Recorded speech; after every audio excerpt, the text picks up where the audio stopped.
palavras simples, mas capaz de alimentar uma grande polêmica. Embora eu não goste, eu respeito, né? Acho que a liberdade de expressão ela é garantida constitucionalmente. Aonde entra um tapinha, pode entrar qualquer outra coisa também, né? Então acho que a gente tem que cuidar bem o que fala, né? Essa música pode incitar a violência contra as mulheres? Produz e reforça e valida um certo padrão cultural que coloca as mulheres num papel estereotipado de menor valia.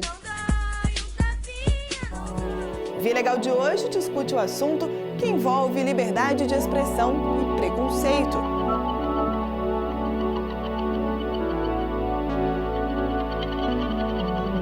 Nós também vamos falar sobre unidades de conservação. Quais os limites para a exploração desses espaços? O benefício das unidades de conservação é para toda a sociedade. Então, a responsabilidade, por preservar, por se mobilizar por essas áreas deve ser de todos. Veja agora no Via Legal.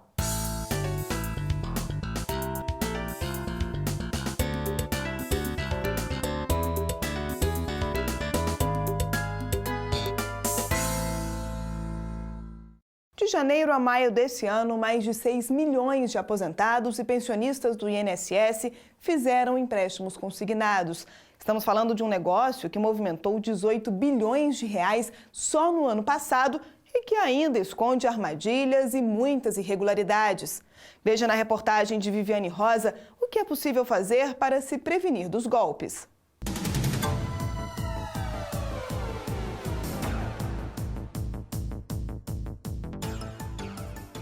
Juros baixos e quase nenhuma burocracia. Apenas com identidade e CPF em mãos, qualquer aposentado ou pensionista pode entrar num banco e fazer um empréstimo consignado, aquele em que as parcelas são descontadas direto na folha de pagamento.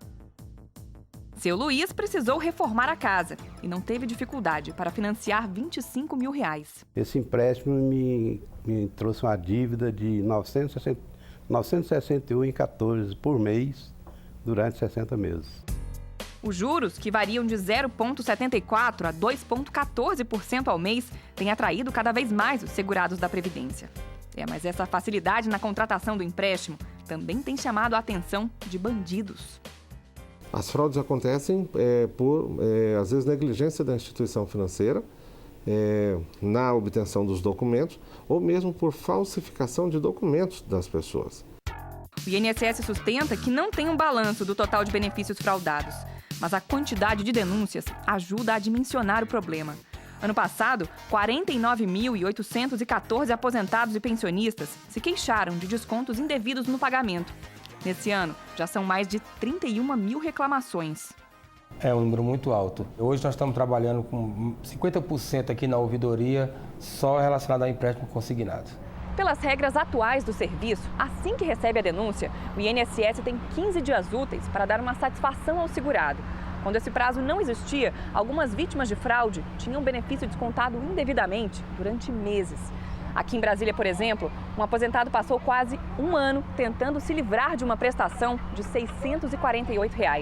Quando finalmente conseguiu provar que não havia feito empréstimo algum, ele entrou com uma ação na Justiça Federal por danos morais. O aposentado alegou que o INSS podia ter resolvido o problema de forma rápida, apenas analisando informações simples. A assinatura no contrato de empréstimo, por exemplo, era visivelmente falsa. Além disso, o fraudador informou que morava em Lusiânia, Goiás. E no sistema da Previdência, consta que o segurado vive em Brasília. Na Justiça, o Instituto argumentou que o erro foi do banco. Mas para o desembargador que analisou o caso, também houve negligência do INSS, que, por lei, tem a obrigação de verificar a regularidade das operações. Por isso, o magistrado condenou a autarquia a pagar ao aposentado uma reparação de R$ 8 mil. O INSS garante que esse tipo de falha já não acontece no sistema. Não tem burocracia, não tem tramitação. Chegou a reclamação na ouvidoria, ela foi aceita, a reclamação, imediatamente no dia seguinte ela já é distribuída para o banco, que tem 10 dias úteis para responder, verificar se o contrato é regular ou irregular. Se for irregular, ela já tem que, nesse prazo de 10 dias, devolver o recurso corrigido pela Selic, depositado na conta da pessoa e excluir o contrato. Outra novidade é que basta a denúncia do segurado para que o empréstimo seja suspenso.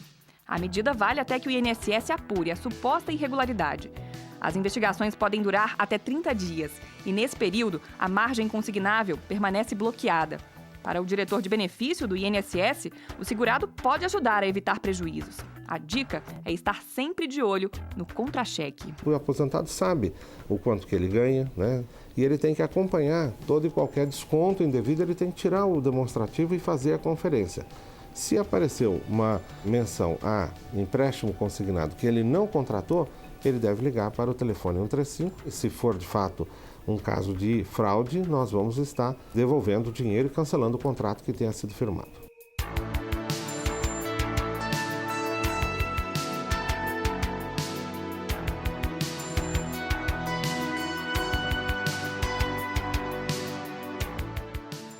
O assunto agora é acessibilidade.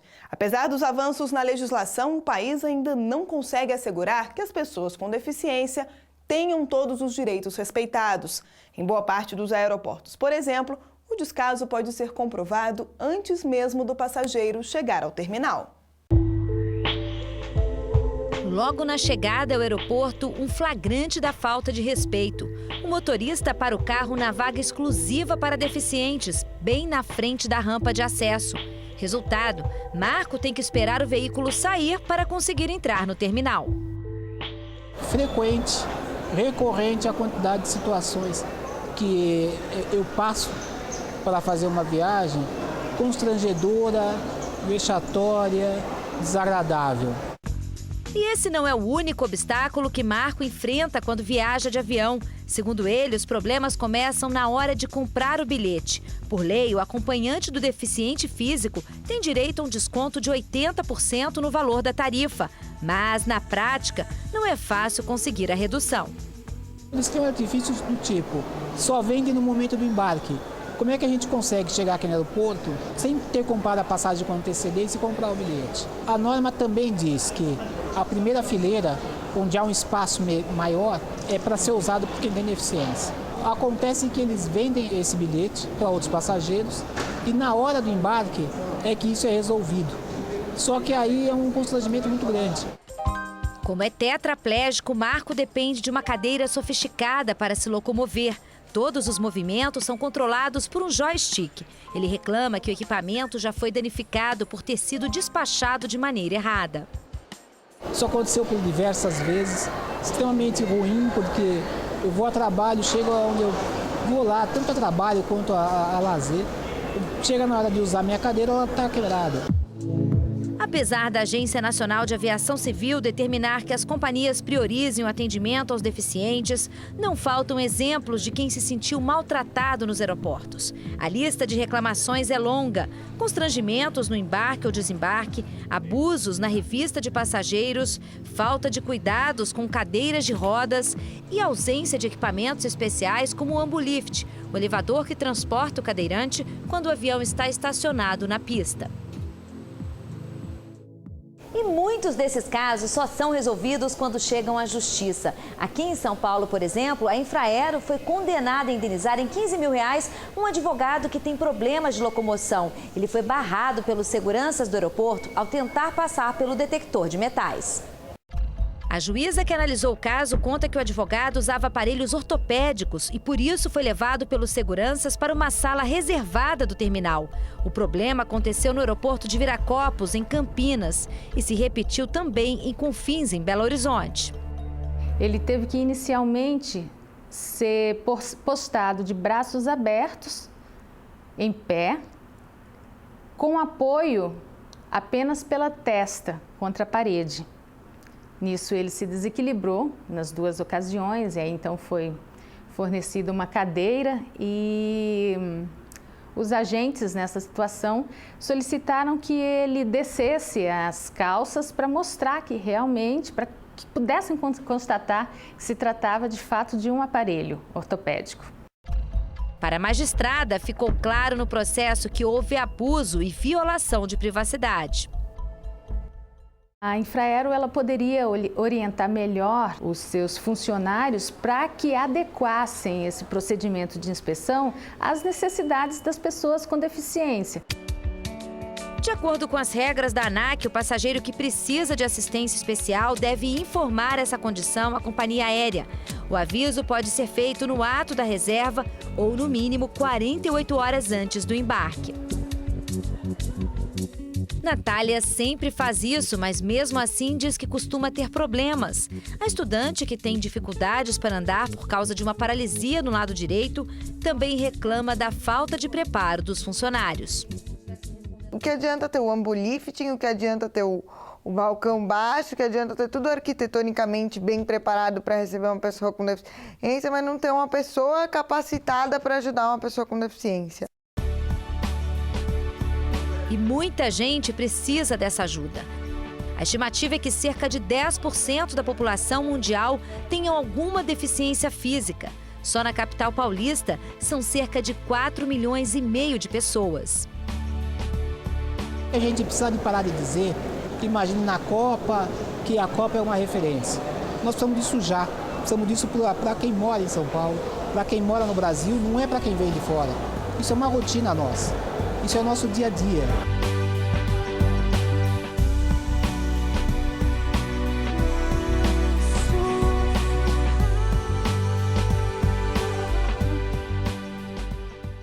Uma via de mão dupla. Para o estudante, o estágio é uma forma de aprender trabalhando.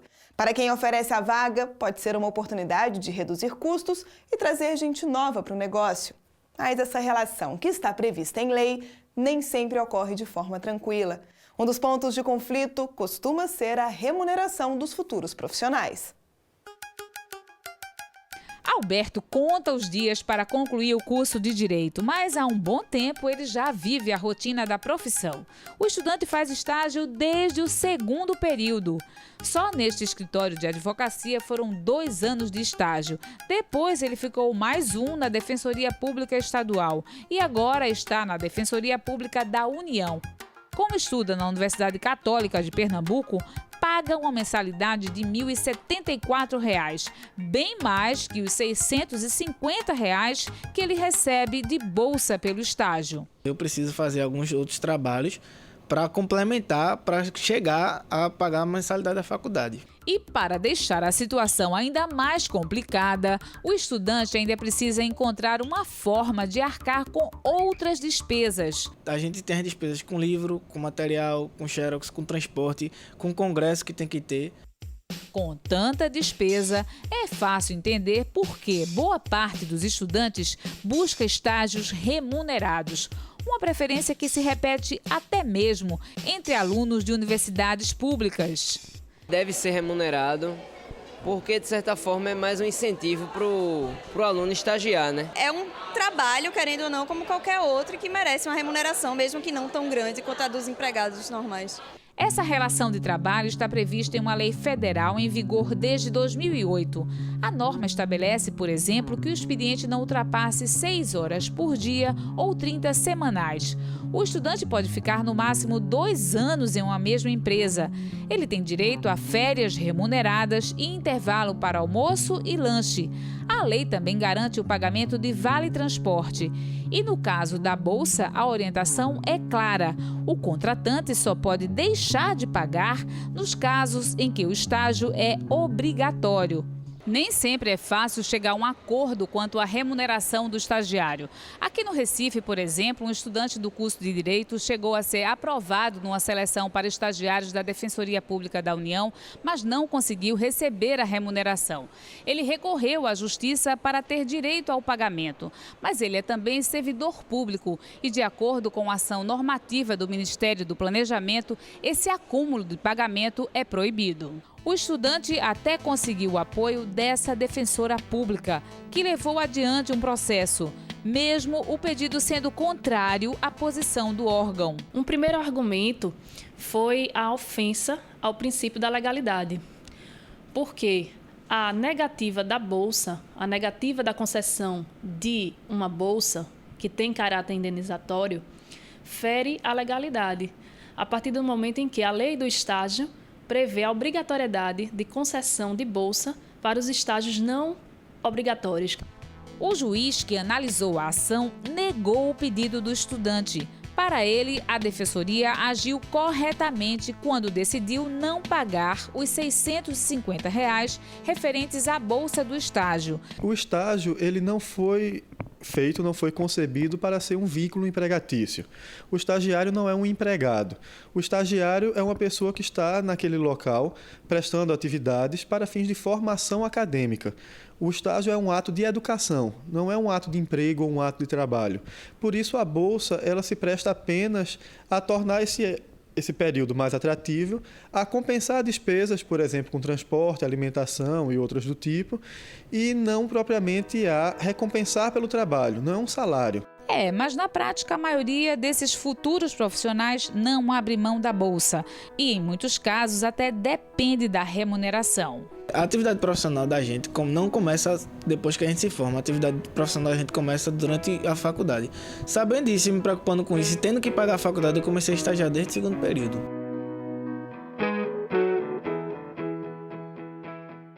A tentativa de um deputado federal de conseguir autorização para pescar em uma estação ecológica em Angra dos Reis causou reações em todo o país. O pedido chegou à Justiça no início desse ano. Foi negado, mas serviu para chamar atenção para uma questão complexa. O que pode ser feito nesses espaços que ocupam uma parte considerável do território nacional?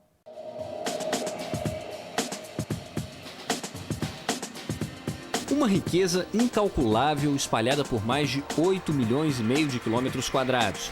O território brasileiro é um dos mais privilegiados do mundo quando o assunto é recurso natural, condição que sempre aguçou a cobiça estrangeira. Mas e nós, brasileiros, estamos cuidando bem desse patrimônio? A legislação ambiental prevê 12 tipos de unidades de conservação. São áreas reservadas do território nacional, onde a atividade humana deve seguir regras específicas. As UCs, como são chamados esses espaços, estão divididas em duas categorias básicas.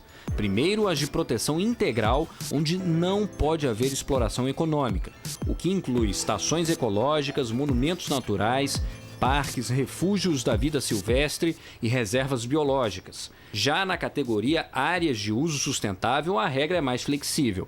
São as florestas nacionais, reservas extrativistas de desenvolvimento, da fauna e particulares do patrimônio natural. Também fazem parte desse grupo as áreas de relevante interesse ecológico e de proteção ambiental. Nesse caso, a atividade econômica é autorizada.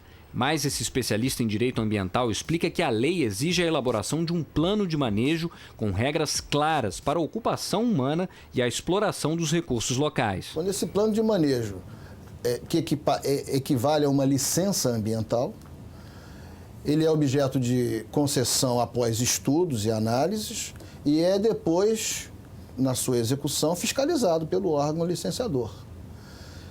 E na quebra das regras do plano de manejo, aplicar-se-ão as sanções que a legislação ambiental e penal preconizam. As unidades de conservação criadas pelo poder público federal, estadual e municipal já correspondem a 17% do território do país. Juntas, elas abrangem mais de 1,5 milhão de quilômetros quadrados, uma extensão 3 vezes maior que a da França.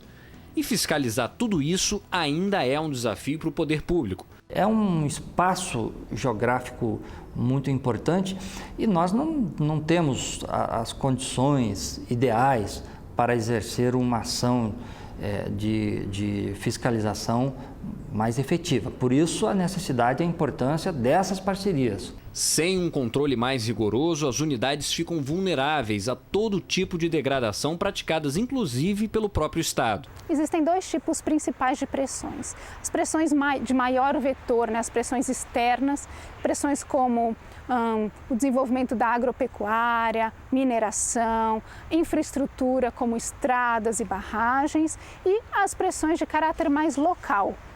Caça, pesca, que são muito mais localizadas, de impacto menor e talvez uma solução mais simples. As áreas de proteção ambiental são as unidades de conservação onde é possível desenvolver o maior número de atividades. Claro, tudo deve ser feito de maneira controlada, com um plano de manejo sustentável dos recursos. A nossa equipe vai mostrar agora o exemplo de uma APA que reúne riquezas naturais, históricas, gente e, infelizmente, desrespeito ao meio ambiente. Estamos na área de proteção ambiental de São Bento. A unidade, criada há 16 anos pela Prefeitura de Duque de Caxias, na Baixada Fluminense, tem cerca de 10 km², inclui todo um bairro da cidade e fica ao lado da maior refinaria de petróleo do país, a Reduc. Exatamente por causa da localização, o uso sustentável dessa área tem importância estratégica. O desafio é reduzir os danos causados pelos poluentes lançados no ar. E nesse processo, a vegetação que cobre os morros é fundamental, porque funciona como um filtro elevado. Mas cadê a Mata Atlântica que deveria estar aqui? Essa área aqui, esse morro, faz parte aqui da APA do São Bento. E aconteceu aqui um crime ambiental. Uma empresa, né, chegou aqui sem autorização, sem licença, sem nada, e com equipamentos retirou a mata, né, uma mata boa ainda, e aí então depois escavou esses morros, colocando em caminhões e levando para o aterro do Arco Metropolitano. Quer dizer, uma obra pública aqui do município. Isso, infelizmente, uma obra pública que recebeu material sem licença de uma empresa que só pensava ganhar dinheiro e não estava preocupada com o meio ambiente. Sem a mata, os riscos para a população que vive na região são maiores. E aí, quando você tem um morro e com a vegetação, esse morro consegue fazer como se fosse uma esponja, que as plantas absorvam esses elementos do ar e aí então diminui a concentração deles, né, nessa bacia aérea, que é esse espaço que a gente está aqui gravando. Sem a vegetação, esses poluentes teoricamente vão adentrar mais para outros bairros aqui mais populosos, aumentando assim os riscos de problemas respiratórios, causando outros problemas no município. Para o diretor da mais antiga faculdade da Baixada Fluminense, instalada dentro da área de proteção ambiental, o poder público precisa agir rápido para preservar as riquezas que ainda restam na região. Então, o São Bento, o 2º distrito, essa comunidade, essa população, ela tem um passivo ambiental e um passivo social enorme, fantástico. Então, o poder público, municipal, estadual e federal tem o dever de cuidar dessa população.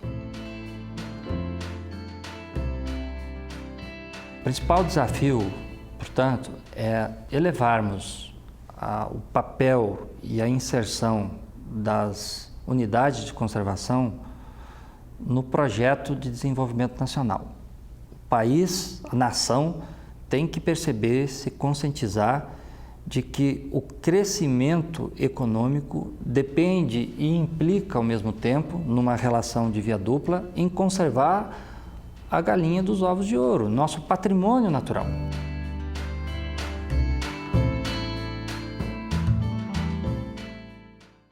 Há 3 anos, o Via Legal apresentou uma edição especial sobre os parques nacionais. Estivemos em algumas das unidades mais importantes do país para mostrar problemas como a ocupação irregular e o que tem sido feito para garantir o turismo sustentável. Você pode rever o programa acessando nossos canais na internet.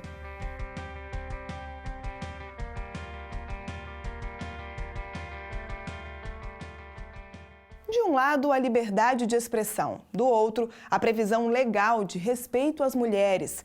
O choque entre esses dois princípios provocou um debate jurídico que dura pelo menos 5 anos. Você vai ver agora mais um capítulo da disputa envolvendo uma música que, apesar de ter feito muito sucesso, foi encarada como uma forma de banalizar a violência. Vai, glamurosa, cruza os braços no ombrinho, lance ele pra frente e desce bem devagarinho. Dá uma quebradinha e sobe devagar, se te bata maluquinha, um tapinha eu vou te dar porque... Dói, um tapinha não dói, um tapinha não dói, um tapinha não dói. Só um tapinha! A música foi lançada há mais de uma década, mas a letra do funk, Um Tapinha Não Dói, ainda provoca discussão nas ruas. Eu acho que essa manifestação ela acaba expondo demais o público feminino, ela julga, prejulga e chama de uma forma muito não moral, insulta as mulheres. Embora eu não goste, eu respeito, né? Acho que a liberdade de expressão ela é garantida constitucionalmente, mas acredito que poderia se fazer cultura de uma forma melhor, sem que usasse termos tão pejorativos, sem que precisasse apelar tanto. O hit carioca, que fez sucesso no início dos anos 2000, chegou a ser proibido pela Justiça Federal Gaúcha. Isso foi em 2008. Na época, o programa Via Legal mostrou a decisão que condenou a gravadora e o autor de Um Tapinha Não Dói a pagar R$500 mil de indenização por danos morais. Pela ordem, o dinheiro deveria ser destinado ao Fundo Federal em Defesa dos Direitos das Mulheres. Porque da minha casa, minha vida cuida eu. Você tá recalcada que o malote dele é meu.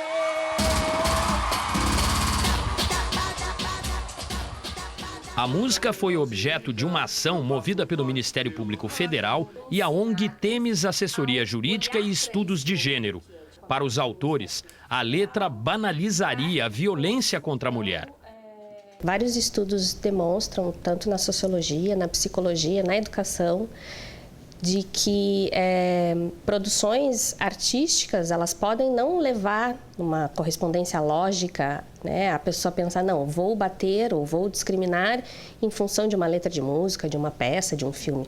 Mas que sim, produz e reforça e valida um certo padrão cultural que coloca as mulheres, e não só as mulheres, dependendo do tipo de produção artística, num papel estereotipado de menor valia. A empresa Furacão 2000 Produções Artísticas recorreu ao Tribunal Regional Federal da 4ª Região. E 5 anos após a condenação em primeiro grau, acabou absolvida. O desembargador Cândido Alfredo Silva Leal Júnior, relator do acórdão, entendeu que não há prova sociológica ou técnica de que a letra da música possa gerar sentimentos negativos em relação às mulheres. A decisão foi recebida com surpresa por esta cientista política ligada a uma outra ONG, a Coletivo Feminino Plural, que atua no combate ao preconceito de gênero.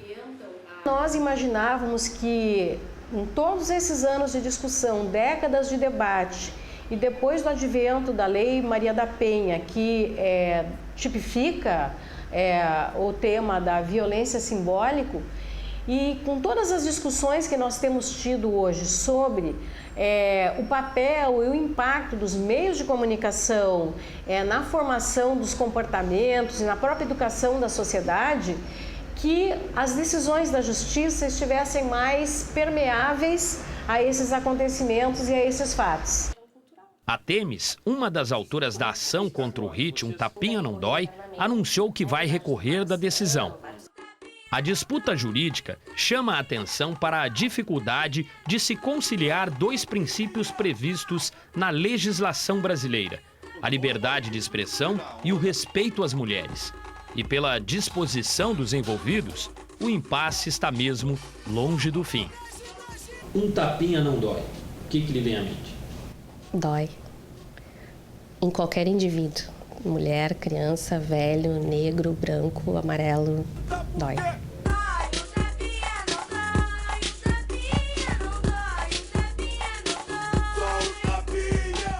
O Via Legal de hoje termina aqui. Na semana que vem a gente volta com outras histórias que foram parar na Justiça Federal em todo o país. Até lá!